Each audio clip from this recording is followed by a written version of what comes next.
ఈరోజు తెలంగాణ ప్రభుత్వం బీసీల కోసమే బీసీల గురించి మాట్లాడుతూ 42% రిజర్వేషన్లు అమలు చేస్తూ అసెంబ్లీలో ప్రతిపక్షాలు కూడా దానికి సమర్థిస్తూ బీసీల కోసం ఓట్లు వేసిన తర్వాత కూడా ఈరోజు దాని మీనమేషాలు లెక్కిస్తున్నది.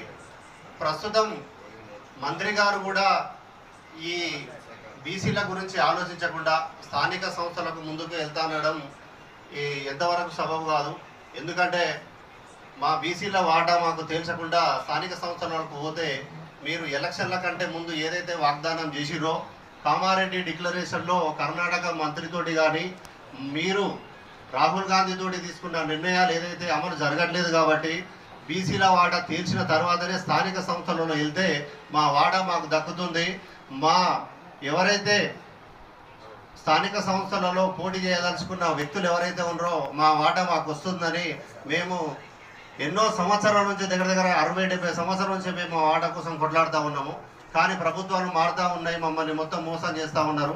ఇప్పటికి కూడా వాళ్ళు బేషరతుగా ఈ 42% వాటాని గవర్నర్ తోటి ఆమోదం తెలుపుతూ చట్టం చేసిన తర్వాతనే అసెంబ్లీ పార్లమెంట్లో బిల్లు పెట్టిన తర్వాతనే ఈ స్థానిక సంస్థల ఎలక్షన్లకు పోతే మంచిగా ఉంటుందని మేము ఈ సభాముఖంగా తెలియజేస్తున్నాం.